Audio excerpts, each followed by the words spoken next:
Les demi-lunes, qu'on peut décrire comme des diguettes semi-circulaires, constituent une technique de récupération des eaux simple et polyvalente.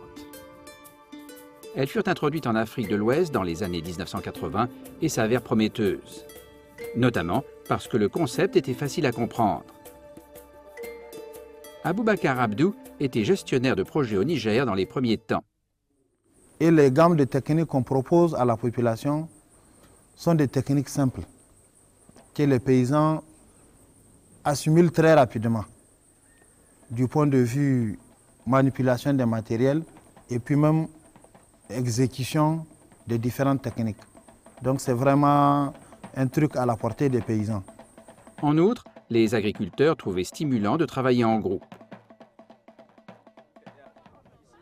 La construction des demi-lunes suivait une séquence simple. On traçait tout d'abord une ligne de niveau à l'aide d'un niveau à tuyau d'eau. Ensuite, on utilisait un compas pour marquer un demi-cercle dont les extrémités étaient placées sur la ligne de contour. On brisait la croûte et on creusait le sol.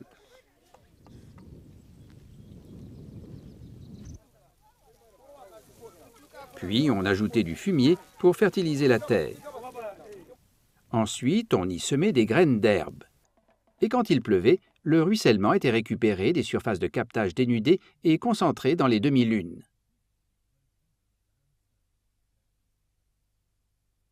L'eau pénétrait lentement dans le sol, créant des conditions de croissance idéales pour le fourrage. Il y a 20 ans, Binta Chefou témoignait de cette remarquable transformation.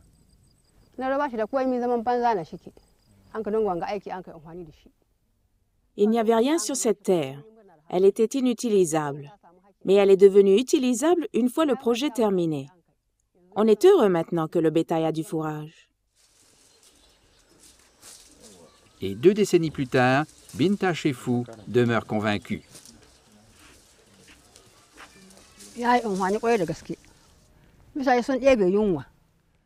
Les demi-lunes se sont avérées très bénéfiques. Beaucoup de gens n'ont plus faim. Tout le monde est content.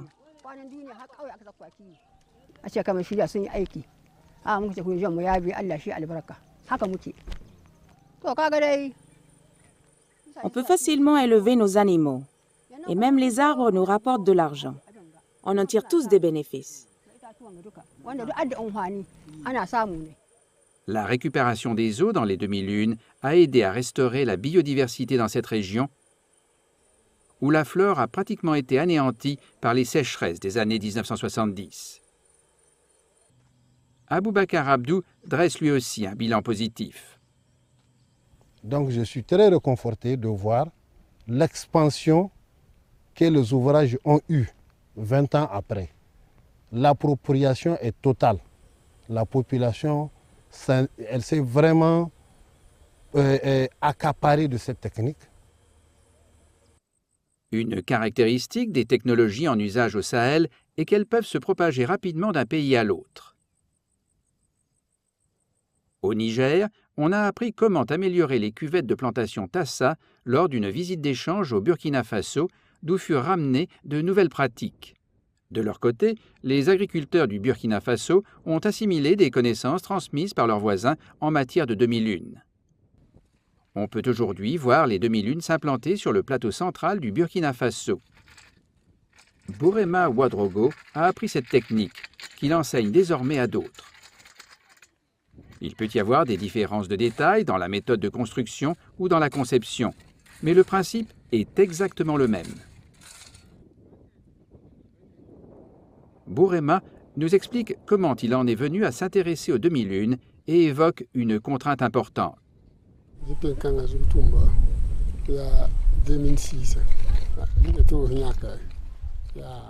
J'ai commencé à défricher ce terrain en 2006. Le réseau MARP est revenu pour nous enseigner une nouvelle technique, la demi-lune. 5 ans plus tard, il est clair que cela peut augmenter la capacité de nos sols.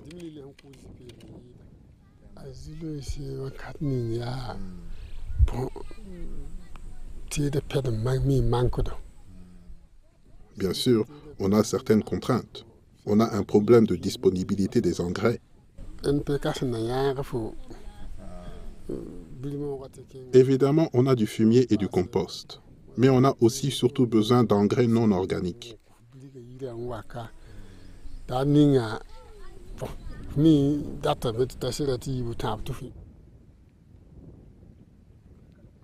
Ici, au Burkina Faso, on voit des agriculteurs utiliser les demi-lunes pour la production agricole. On trouve aussi la même chose au Niger. Les demi-lunes conviennent à des usages divers. Elles encouragent également la germination et soutiennent l'établissement d'espèces d'arbres locales.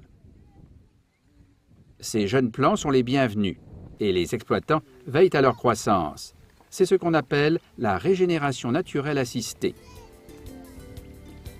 Les demi-lunes ont été adoptées avec un vif enthousiasme par les agriculteurs de certaines régions du Sahel. Comme les cordons pierreux et les cuvettes de plantation zaï, elles sont simples à construire et peu coûteuses. Elles sont également adaptables. Les dimensions des structures et des surfaces de captage peuvent être modifiées par l'agriculteur et on n'a pas besoin de pierres pour les construire. Mais surtout, elles fonctionnent bien et peuvent être utilisées pour les cultures, le fourrage ou les arbres.